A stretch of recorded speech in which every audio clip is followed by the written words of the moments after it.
The invitation to the Morrison family reunion sat on my desk, the gold lettering catching the morning light that streamed through my office window. Across its elegant surface, someone had written in angry red ink, "Didnt show your face at the reunion."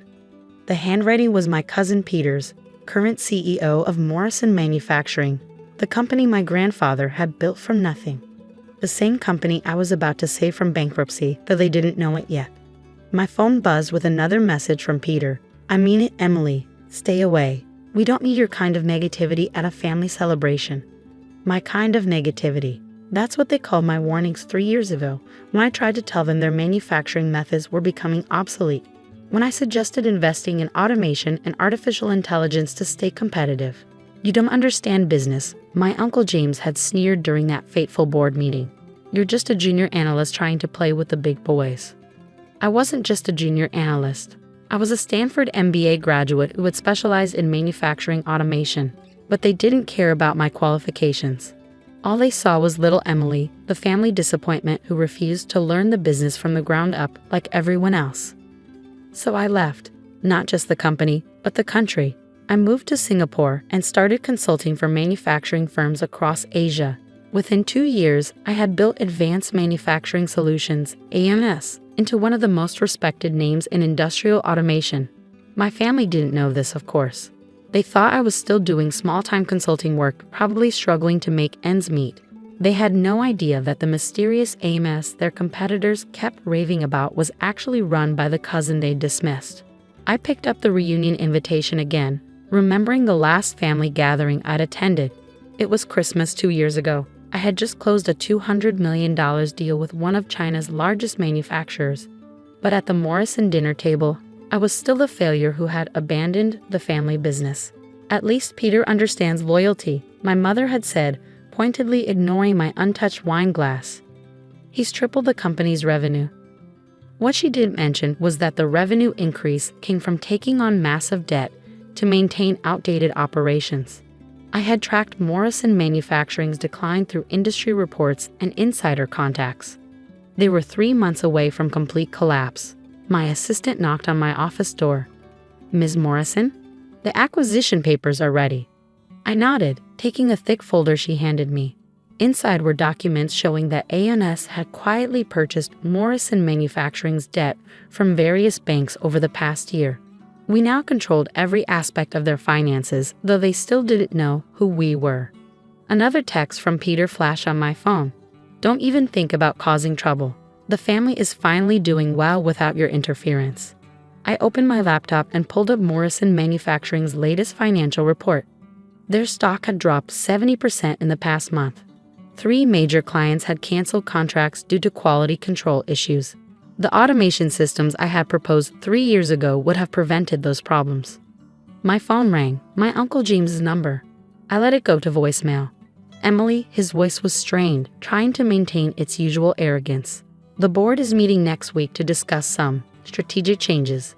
Your father suggested we might benefit from your expertise. Call me back." I smiled.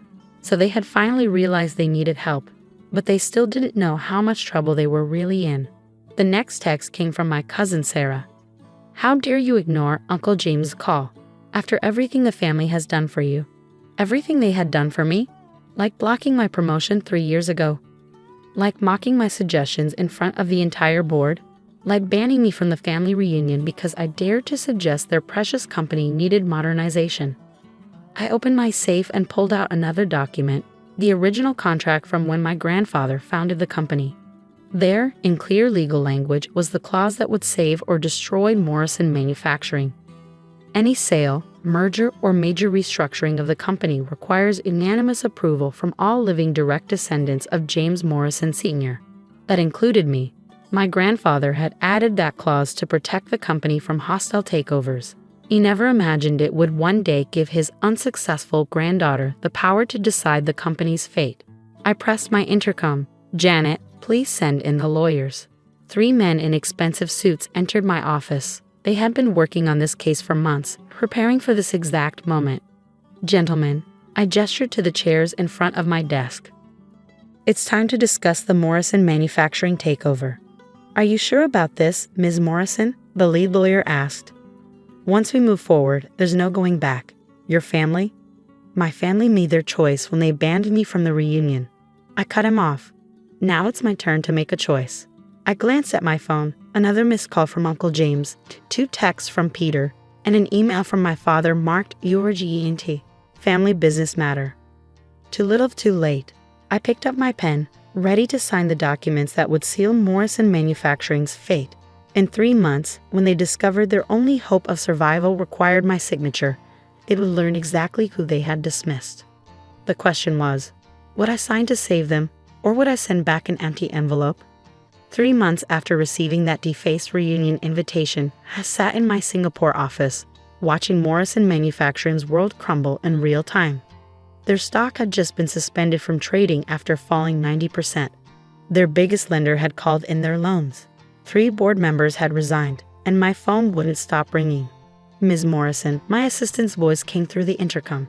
Your Uncle James has called 17 times in the past hour. Should I keep blocking him? Yes, I replied, turning to the wall of screens displaying news headlines. Morrison Manufacturing faces bankruptcy, historic family company on brink of collapse. Advanced Manufacturing Solutions set to acquire Morrison assets. My cousin Peter's name flashed on my phone again. This time I answered. Emily, he sounded breathless, panicked. Where have you been? We've been trying to reach you for days. I thought I wasn't supposed to show my face, I replied calmly. Isn't that what you wrote on my reunion invitation? That was different. We need you now. The company, there's this firm, AMS, they've bought all our debt. They're going to take everything unless all family members sign off on a restructuring deal. I smiled, spinning in my chair to look out over the Singapore skyline. Really? Tell me more about this AMS. There's some Asian manufacturing consultancy. Nobody really knows who runs it.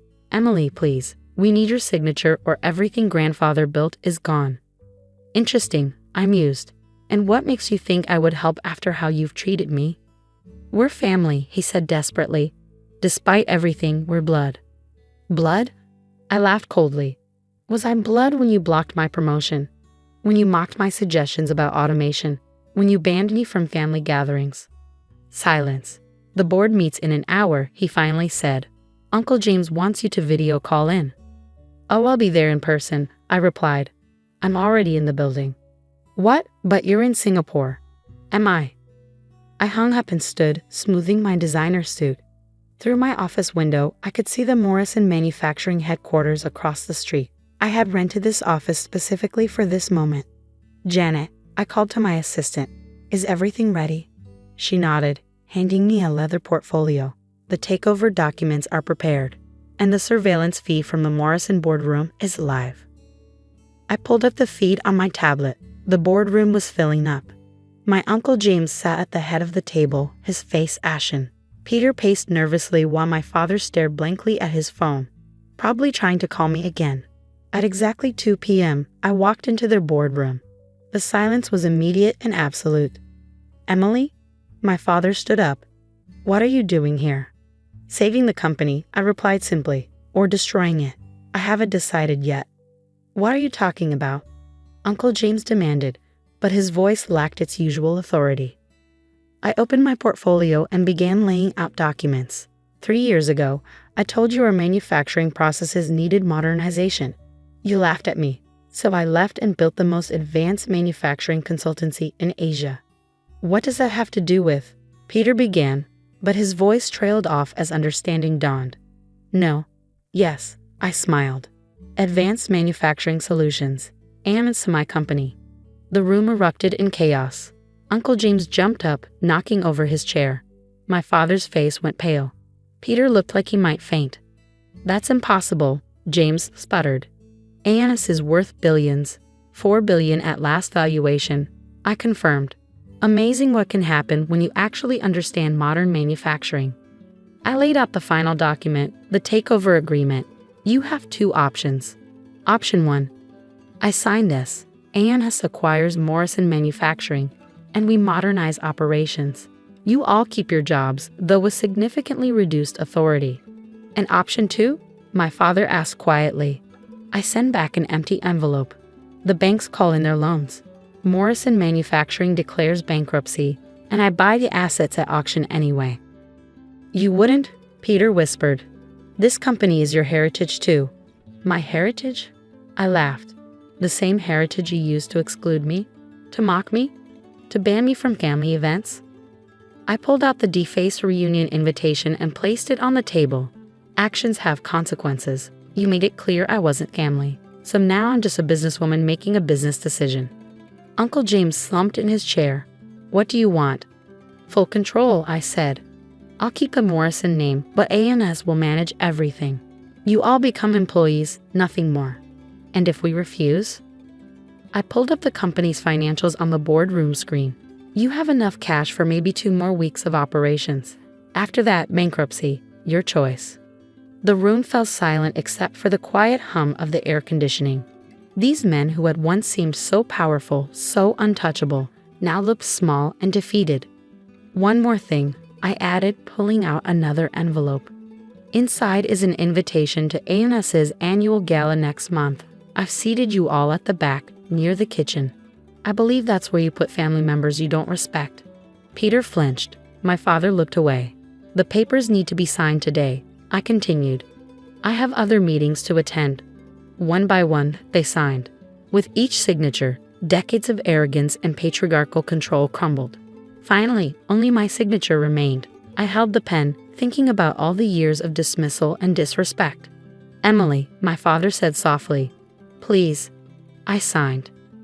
Congratulations, I stood up. You're now all employees of AMS. Human Resources will be in touch about your new positions. I suggest updating your resumes. As I walked to the door, Uncle James called out. Was it worth it? Destroying your own family for revenge? I turned back. This isn't revenge, it's business. You taught me that family doesn't matter, remember? I'm just following your example. I left them there, surrounded by the ruins of their empire. My assistant was waiting outside. Should I send that empty envelope you prepared? She asked. No, I replied. This is better. Now they have to work for the cousin they banned from their reunion. The next day, Morrison Manufacturing announced its acquisition by A&S. The stock jumped 200% on the news.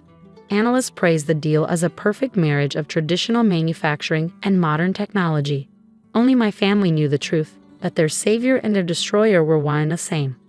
1 month later, they all attended the A&S gala, seated at their assigned table by the kitchen doors. They watched as I gave the keynote speech announcing the successful integration of Morrison Manufacturing into the A&S family of companies. Sometimes, I said, looking directly at their table, the people you dismiss today become the people you answer to tomorrow. The audience applauded. My family sat in silence. After the gala, I found the defaced reunion invitation in my hotel room. Someone had crossed out the angry red "Going to SHO your face" and written instead, "We were wrong." Too little, too late. I pinned it to my office wall as a reminder. Success is the best revenge, but control is even better. Now every morning they walk into a building with my name on it, working for the cousin they once banned. Sometimes the empty envelope isn't the strongest message. Sometimes making them work for you is the ultimate power move.